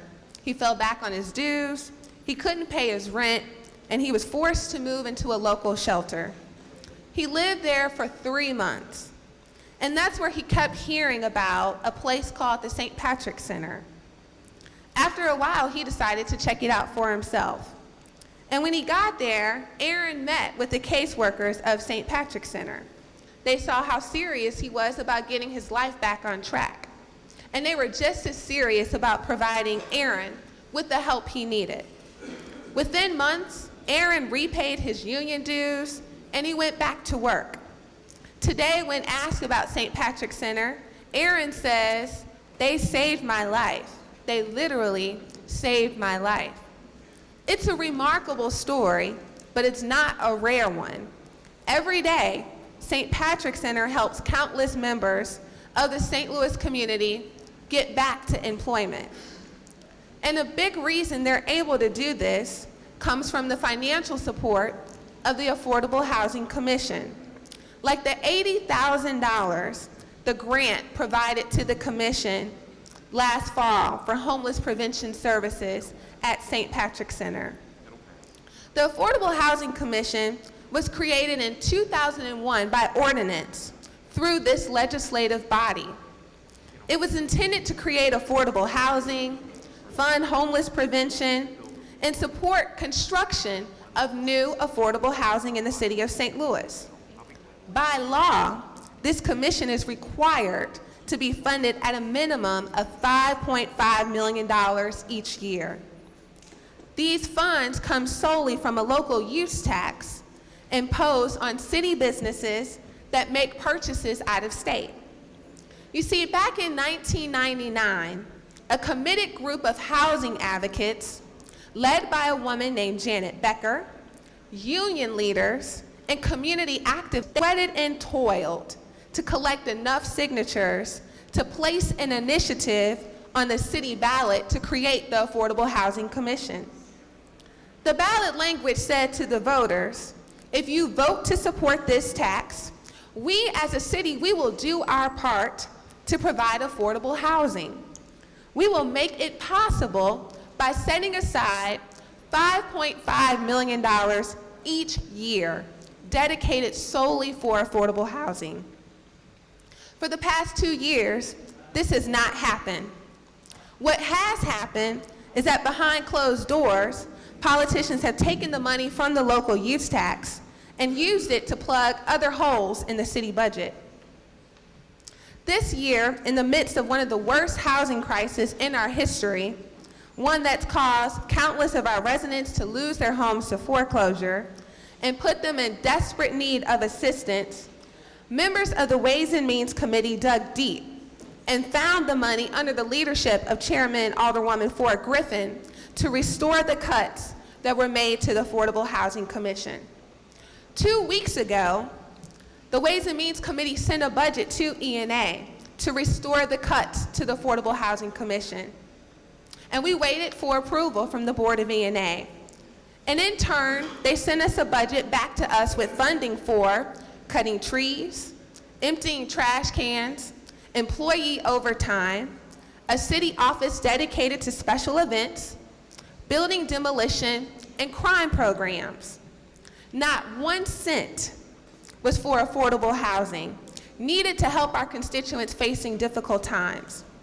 Every amendment considered by the Ways and Means Committee that was sent to the Board of ENA was returned with some level of funding, with the sole exception of the Affordable Housing Commission. This is a commission whose members are appointed by the mayor and approved by this legislative body. This is a commission with a solid track record of producing results, improving lives, and stabilizing neighborhoods. This was a commission that was mandated by the voters in 2001 when they went to the polls and voted to create the Affordable Housing Trust Fund. To go to voters and convince them to support a tax increase to fund a specific intent and then turn around and use that money for other purposes is unfair, unethical, possibly illegal, and just plain wrong. When this body created the ordinance that established the Affordable Housing Commission, I wasn't yet an alderman. So I asked around and I talked to the folks who were here. I also did some research and I found a case study on the origins of the Affordable Housing Commission. This case study explains that initially, activists came to the Board of Aldermen with a request to allocate the local use tax money for affordable housing. This board's lukewarm response forced the activists to search for other avenues. That's when they began a signature campaign to get the proposal on the ballot and directly in front of the voters. Only after they succeeded did the politicians come a-knocking, and a compromise was devised, where $10 million would be split equally between housing and health. That's what created Proposition H, and that's what the voters approved to create the Affordable Housing Commission. This history is vital to our debate today. You see, it wasn't our city leaders who initially saw the value of creating more affordable housing in St. Louis. No, this commission came about because of the dedication, determination, and devotion of the activists and concerned citizens of our great city. Unfortunately, almost as soon as they finished, others stepped in to reroute their hard work. You see, attempts to raid this fund aren't just some new occurrence. The case study makes it clear. After the first year that the funds were collected, local politicians were already salivating over the pleasant surprise that the use tax had generated significantly more money than anyone anticipated. This naked grab for funds, this balancing the budget on the backs of our poorest residents continues today. I am convinced that our city residents have no idea what is taking place behind closed doors, and it must stop.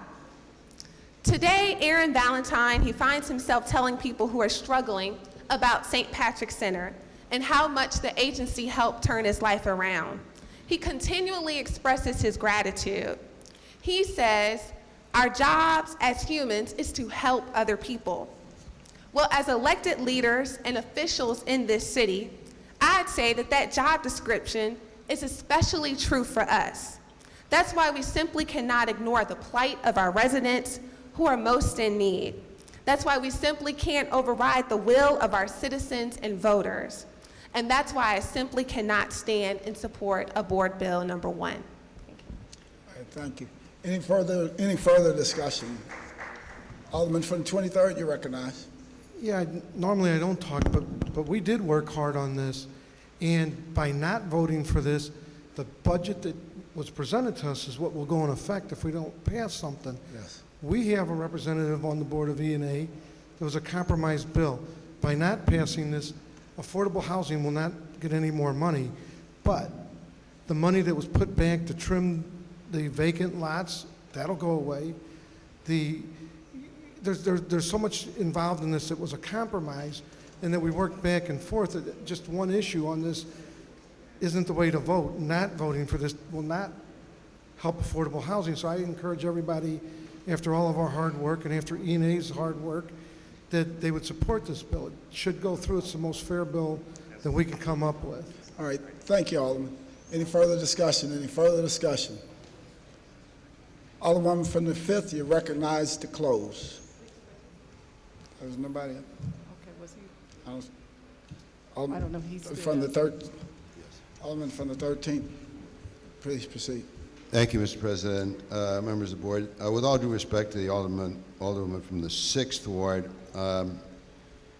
this board in this city has been doing a whole lot of work for affordable housing long before there was an Affordable Housing Commission. So her dissatisfaction with the amount of money that is allocated in this budget, while it may be valid to think that this is the only funding that's done, and nothing has been done before, and the politicians haven't been doing anything about affordable housing, is really short-sighted, and it's inaccurate. We've had affordable housing tax credits that I bet half of the aldermen in this room have worked with on projects to make projects go through affordable housing tax credits. We've had home funds. We've had block grant funds. You know, we've had tax abatement. We've had all sorts of initiatives that have been going on for many years. Again, many years before there was an Affordable Housing Commission, Affordable Housing Trust Fund. So I don't think any of us have anything to be ashamed about in that respect. And when you talk about St. Patrick's Center and the homeless, this city has had an award-winning homeless program working with not-for-profit private agencies for 20 years. We get millions of dollars in federal funds, both directly to those agencies and through the block grant fund, that block grant bill that we pass every year. So, you know, I think we've been doing a good job of marshaling the funds that are available for the homeless and for affordable housing. Thank you. All right, thank you. Any further discussion? Any further discussion? Alderman 5th, you're now recognized to close. Yes, Mr. President. I will close with, once again, thanking my committee members for their hard work. I will make a comment because I don't think I can leave that out there with that impression, because comments were made in a very broad sense in terms of saying that politicians and elected officials were salivating over this money. I don't believe that is true. I was here when the activists went out and got petitions. The truth is, many of us were supportive of that and helped promote it in our wards and helped get signatures and did what was asked of us so that it could be successful in getting the signatures needed to get it on the ballot and then get it approved. So many of us down here were in support of that initiative from the very beginning, and we were very excited when it was successful. There were those that had concerns and wanted to get that health in there also, and so we came back and we were supportive of that. And oftentimes, we are not even aware that the budget division and whomever else is looking at doing different things with the money until we're presented with the whole budget, which has a $20 or $30 million deficit. And so you get the whole budget with the huge deficit, and it makes it very hard to start trying to find ways to take money away from one area and reallocate it to another, no matter how worthy we feel it is. Now, it's my understanding that there is $4.5 million in this budget for affordable housing. It is not the $5 million that the ordinance speaks of, that we will make sure no less than that is in there. But I think that now that we have brought that to the attention of everyone, that the ordinance does not cap it at $5 million, but says it needs to be at least $5 million, that we are going to be looking out much earlier to see that those requirements that are in the ordinance are met, and that with some of the changes and maybe even some rescheduling to lessen the overtime, we had over $4 million in overtime in this budget. So we also talked about if it was possible to look at ways of rescheduling some of the work that has to be done to decrease overtime. And so, as I said, the operations director also said that that's one of the things he would be looking at. And so I do want to clear up that from my years down here, from the beginning of that I and most all my colleagues were very supportive and have been supportive of making sure that what's needed is there. I believe some of us were not aware that because it had been said many times $5 million was the cap, that it was the reverse. And so, like I said, we try to make sure that everyone is aware and we educate ourselves, but many of us have worked very hard, and I know I have, to bring affordable housing to my ward when there is money that we can receive and when there is not. We've tried to find creative ways to bring affordable housing because we know we cannot always depend on federal funds coming in and other incentives the city has. So we go out and we try to find private developers, investors. I drive them around. I've spent many long hours trying to create affordable housing in the ward that didn't have any city incentives in it, and we will continue to do that. But I just wanted to be clear on that. I would once again thank everyone and like to ask for their support on the budget that's before us, which is Board Bill 1 Committee Substitute. All right, it's been moved by the Alderman from the 5th, seconded by the Alderman from the 9th, that we perfect Board Bill number 1 Committee Substitute. All in favor signify by saying aye. Aye. Opposed? Motion carries. Board Bill number 2, Committee Substitute, sponsored by Aldermen and Alderwomen Young, Kennedy, President Reed, Troop, Flowers, Bosley, Moore, Griffin, Triplett, Conway, Ortman, Valmer, Villa, Honorwitz, Wessels, Howard, Florida, Behringer, Rhodey, Davis, Schmid, French, Boyd, Vaccaro, Ogilvy, Cone, Williamson, Carter, and Cruzen, an ordinance pertaining to ward boundaries for the city, repealing ordinance 65377, establishing new ward boundaries. At the request of the sponsor, could you please place Board Bill number 2 Committee Substitute on the informal calendar, and she plans to handle it next week. So noted. That's the extent of board bills for perfection. Alderman from the 5th, you're recognized. Yes, Mr. President and members of the board, I'd like to move to suspend the rules for the purpose of bringing the following board bills down to the third reading consent calendar. Board Bill 76, Board Bill 58 Committee Substitute, Board Bill 90, and Board Bill 1 Committee Substitute. It's been moved by the Alderman from the 5th, seconded by the Alderman from the 9th. Madam Clerk, please call the roll. Alderman True? Alderwoman Flowers? Alderman Bosley? Alderman Moore? Alderwoman Griffin? Alderwoman Triplett? Alderwoman Young? Alderman Conway? Alderman Ortman? Alderman Valmer? Alderman Villa? Alderman Honorwitz? Alderman Wessels. Alderwoman Howard. Alderwoman Florida. Alderwoman Behringer. Alderman Rhodey. Alderman Kennedy. Alderwoman Davis. Alderman Schmidt. Alderman French. Alderman Boyd. Alderman Vaccaro. Alderman Ogilvie. Alderman Cone. Alderman Williamson. Alderman Carter. Alderwoman Cruzen. President Reed. Aye. Alderman Troop. Alderman Bosley.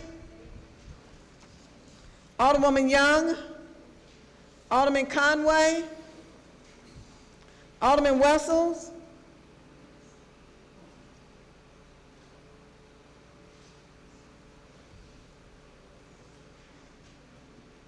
I didn't hear your vote. Alderwoman Florida. 24 aye votes. By vote, you sustain the motion of Alderwoman from the 5th. Madam Clerk, please place the aforementioned bills on the third reading consent calendar. So noted. Alderwoman from the 6th. President, members of the board, may I respectfully request that Board Bill Number 1 Committee Sub be placed on the third reading calendar.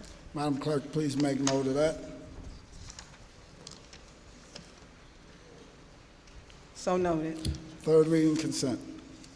Board Bills 76, 58 Committee Substitute, 90, 68, 55, 56, 8 Committee Substitute, 39 Committee Substitute, 40 Committee Substitute, 41 Committee Substitute, and 82.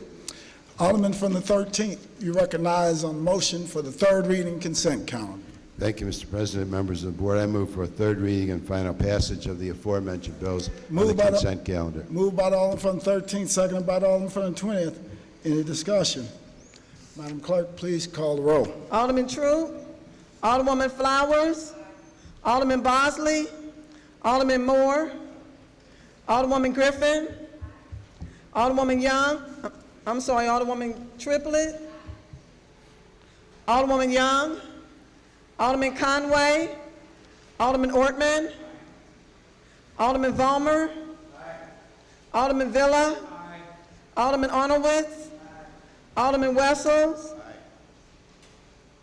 Alderwoman Howard, Alderwoman Florida, Alderwoman Behringer, Alderman Rhodey, Alderman Kennedy, Alderwoman Davis, Alderman Schmidt, Alderman French, Alderman Boyd, Alderman Vaccaro, Alderman Ogilvie, Alderman Cone, Alderman Williamson, Alderman Carter, Alderwoman Cruzen, President Reed. Aye.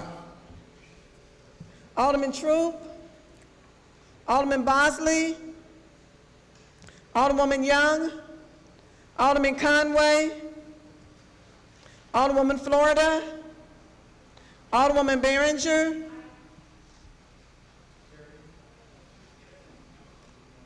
aye votes. By vote, you sustain the motion of the Alderman from the 13th, third read, and finally pass the aforementioned bills. Third reading report of engrossments. Board Bill 1 Committee Substitute sponsored by President Reed and Alderwoman Griffin, an ordinance making appropriation for payment of interest, expenses, and principal of the city's bonded indebtedness, establishing tax rates, and making appropriation for current year expenses for fiscal year beginning July 1st, 2011, and ending June the 30th, 2012, amounting in the aggregate to the sum of $937,781,936 appropriated from revenue, and special funds containing an emergency clause. Alderman from the 5th, you recognize on third reading and final passage of Board Bill Number 1, Committee Substitute. Yes, Mr. President and members of the board, I'd like to move for third reading and final passage of Board Bill 1, Committee Substitute. Moved by the Alderman from the 5th, seconded by the Alderman from the 9th. Alderman from the 5th, you recognize. Okay, I'm gonna have to, let me get all my speech back out again. No, don't do that again. No, Mr. President, I think we've heard enough conversation. I think I gave enough details, and I appreciate the support of my colleagues for letting me know that they thought I did a good job. I appreciate all of the work they did, and I'd like to ask for their support on Board Bill 1, Committee Substitute. All right. Any further discussion? Any further discussion? It's been moved and seconded that we third read and final pass Board Bill Number 1, Committee Substitute. Madam Clerk, please call the roll. Alderman Troop, Alderwoman Flowers, Alderman Bosley, Alderman Moore, Alderwoman Griffin, Alderwoman Triplett, Alderwoman Young, Alderman Conway, Alderman Ortman, Alderman Vollmer, Alderman Villa, Alderman Arnowitz, Alderman Wessels, Alderwoman Howard, Alderwoman Florida, Alderwoman Behringer, Alderman Rhodey, Alderman Kennedy, Alderwoman Davis, Alderman Schmidt, Alderman French, Alderman Boyd, Alderman Vaccaro, Alderman Ogilvy, Alderman Cone, Alderman Williamson, Alderman Carter, Alderwoman Cruzen, President Reed, Aye. Alderman Troop, Alderman Bosley, Alderwoman Young, Alderman Conway, Alderwoman Florida, 23 aye votes, 1 no vote. By a vote, you sustain the motion of the Alderman from the 5th and third read and finally pass Board Bill Number 1, Committee Substitute. Board Bill Number 43, sponsored by Alderman French, an ordinance establishing speed bumps in at various locations in O'Fallon Park containing an emergency clause. Alderman from the 21st, you recognize on third reading and final passage of Board Bill Number 43. Thank you, Mr. President. I move for the third reading and final passage of Board Bill. Moved by the Alderman from the 21st, seconded by the Alderman from the 27th. Alderman, please proceed. Sorry, I left too soon. Again, I'll just renew my motion. We discussed this at great length last week, so thank you. All right. Any further discussion? Any further discussion? It's been moved and seconded that we third read and final pass Board Bill Number 43. Madam Clerk, please call the roll. Alderman Troop, It's been a request for previous roll. Objection. It's been an objection. Madam Clerk, please call the roll. Alderman Troop, Alderwoman Flowers, Alderman Bosley, Alderman Moore, Alderwoman Griffin, Alderwoman Triplett, Alderwoman Young, Alderman Conway, Alderman Ortman, Alderman Vollmer, Alderman Villa, Alderman Arnowitz, Alderman Wessels, Alderwoman Howard, Alderwoman Florida, Alderwoman Behringer, Alderman Rhodey, Alderman Kennedy, Alderwoman Davis, Alderman Schmidt, Alderman French, Alderman Boyd, Alderman Vaccaro, Alderman Ogilvy, Alderman Cone, Alderman Williamson, Alderman Carter, Alderwoman Cruzen, President Reed, Aye. Alderman Troop, Alderman Bosley, Alderwoman Young, Alderman Conway, Alderwoman Florida, Alderman Schmidt,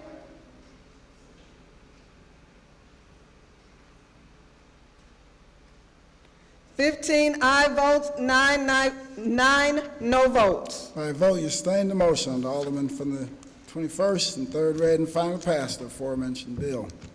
That's the extent of third reading, report of engrossment, and final passage. Report of enrollment. Board Bills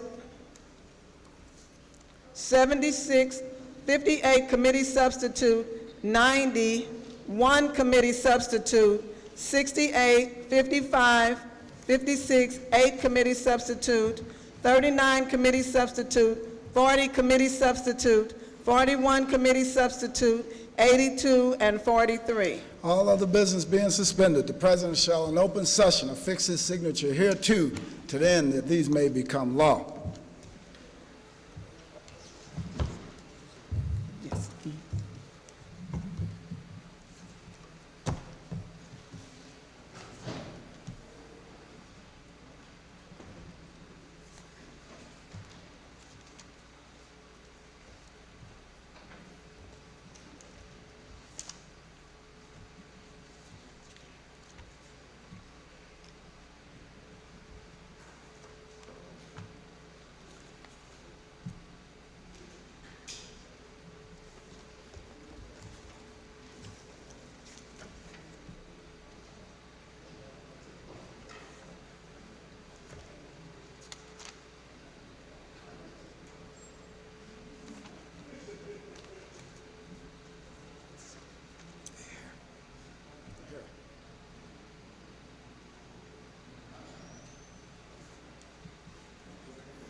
First reading of resolutions.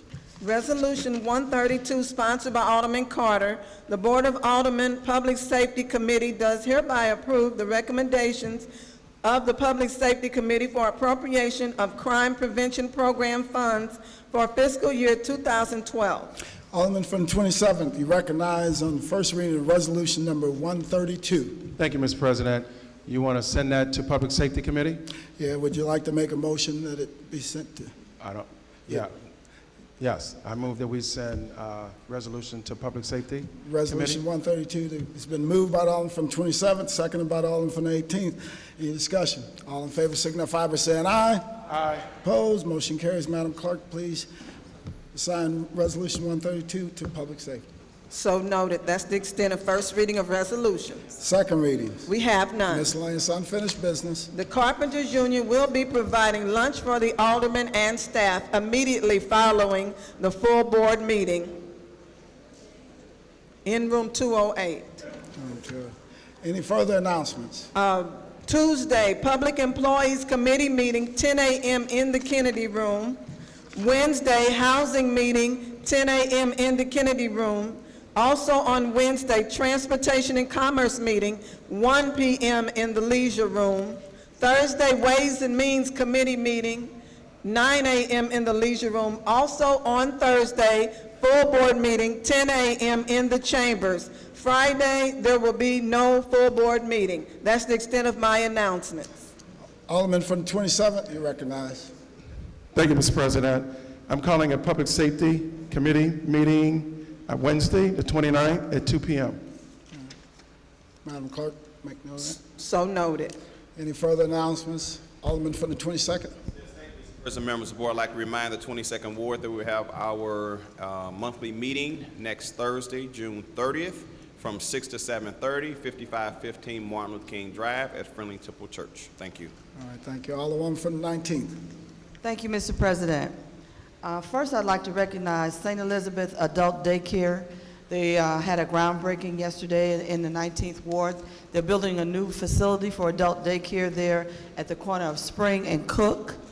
I'd also like to invite everyone to the groundbreaking today for the North Sarah development. It is a partnership with the 18th and the 19th Ward. It will be at 2 p.m. today at 4011 Finney, and that is at Sarah Avenue. Phase 1 and 2 of this development is $30 million. Phase 3 is in the planning process, and we're looking forward to having almost 50% of this is affordable housing. And we've managed to bring great partners in to make this project doable. And as you know, we don't have that many projects of this scale happening anywhere in the country right now. So we're very pleased to have this taking place.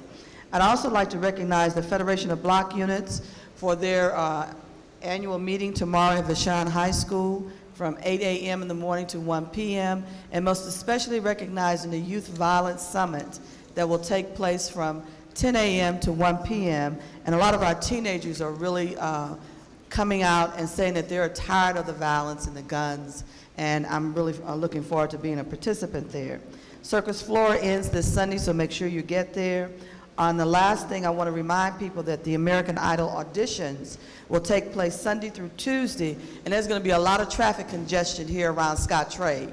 So we got to remember that as we come down here to do our business as well. And I want to encourage many residents in the city to go to Yours Market at 8000 block of North Market. It is a market that is different from other stores in the city. They don't sell cigarettes, they don't sell liquor, but they have fresh vegetables, fresh greens, fresh fish, and it's a place that you can go and get your shopping done without a lot of hassle. So I encourage the residents in the Baton area, and most especially in the city as a whole, to go there and shop. Thank you. All right, Alderman from the 25th. Thank you, Mr. President. Since my colleagues from the 8th and the 15th wards aren't here at the moment to make the announcement, I would like to just say that there's a little festival taking place in the city this weekend, and it's part of the culture of the LGBT community and celebration of the struggles that we've made and the progress that we've been able to make over the last few decades. And that festival is taking place. It's the Pride Festival, for those of you that aren't aware. It takes place in our wonderful Tower Grove Park, and it'll be taking place Saturday and Sunday in Tower Grove Park. And on Sunday, we actually have a parade Sunday morning / early afternoon that's actually one of the largest in the country in terms of Pride festivals. It's considered the 5th largest in the country. So I encourage everyone in the city to please attend the festival and expose yourself to cultures other than your own. Thank you. All right, Alderman from the 2nd. Yes, thank you, Mr. President, members of the board. I'd like to announce that Monday, the 27th, is the 6th District Public Affairs meeting at 7 p.m. at 4014 North Union, as well as Tuesday, June the 28th, is our ward meeting. It's going to be a town hall meeting this month. It will move to Nance School at 6:30, and the mayor and the directors of various departments will be there to answer your concerns. As well as July 1st, we're having our 2nd annual Live on the Rocks concert. This time it will not be at the Chain of Rocks Bridge. It will be at the North Riverfront Park, which is just south of the Water Department, just south of the Chain of Rocks Bridge. It will be from 6 until midnight. We're having Dirty Mugs and also Jeffrey Harton and another group called As One that's on the rise. So I hope you can attend. Please bring a lawn chair. I'm not soliciting. All right, Alderman from the 4th. Thank you, Mr. President and members of the board. I also rise in support of anyone shopping at Yours Market on Broadway in the 2nd Ward. Also today at 7 o'clock, we're having our annual movie night at the Tuskegee Airmen Field at Tandy Park, and it's the 4200 block of Kennerly, 4200 block of Cottage, Tuskegee Airmen Field. We have free popcorn and snowballs, so please come out. All are welcome. Also, on the corner of Sarah and Evans, we've created a B-Suite orchard, and we're encouraging everyone to come out and buy the vegetables and stuff at the apple orchard, the Ville B-Suite apple orchard on Evans and Sarah. And we also have 15 boxes if you're interested in planting. You do not have to be from the 4th Ward. You can come out and claim one of these boxes and put your tomatoes or corn or whatever you desire to grow in those boxes at the B-Suite Apple Orchard in the 4th Ward. Lisa told me to cut it off, so thank you very much. It's absolutely ridiculous. Alderman from the 16th.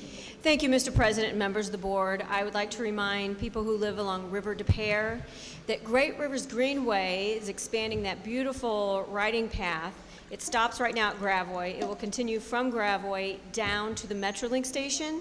So they're having an open meeting Wednesday, June 29th from 4 p. to 7 p. at Ascension Lutheran, which is located at Jameson and Eichelberger. And I invite everyone to come to attend to see how they're going to do the extension. Thank you. All right, thank you. Any further discussion? Alderman from the 27th. Thank you, Mr. President. Citizen in the 27th Ward, I'm calling a special meeting Tuesday, June 28th at 6:30 p.m. at New North Side, which is Bishop Willie Ellis Conference Center, and it's addressing all the crime, all levels of crime. We have a gentleman, Michael, who's down in Lafayette, coming over to discuss with the community on how putting that together would benefit them. And also, I would like to wish my colleague a happy birthday, Joe Vaccaro. Joe Vaccaro. Happy birthday, Joe. Almost got out of here without that. Alderman from the 26th. Thank you, Mr. President, members of the board. Just want to remind all the constituents in the 26th ward, we'll be having our ward meeting June the 30th at Union Memorial Church at 6:30. Look forward to you coming on out. Thank you. All right, thank you. We also have the final services for May Wheeler, and May Wheeler have put St. Louis on the map in so many ways. Anyway, today from 3 to 9, they're going to have a jazz jam wake with Eddie Randell and you know a number of others at 4600 Natural Bridge Avenue. This Sunday, June 26th, there'll be a viewing from 3 to 4:15 p.m. and then the funeral from 4:30 to 7:30 at Greater Grace Church at 3690 Purcell Road. And then also the Bosman twins will be holding another session on Monday at the Sheldon to raise funds for the May Wheeler Scholarship Foundation. So if you have some time, please spend a little bit of time this weekend or this afternoon enjoying some great music, but also giving tribute to a great person. Any further discussion? Any further discussion? Alderman from 13th, you recognize on the motion to excuse. Thank you, Mr. President. I move to excuse the Alderwoman from the 7th Ward due to necessary absence. Moved by the Alderman from the 13th, seconded by the Alderman from the 11th. Any discussion? All in favor signify by saying aye. Aye. Opposed, motion carries. Alderman from the 13th, recognized on the motion to adjourn. Thank you, Mr. President. I move to adjourn the meeting until Thursday, 10 a.m., June 30th. Moved by the Alderman from the 13th, seconded by the Alderman from the 11th. All in favor signify by saying aye. Opposed, we stand adjourned.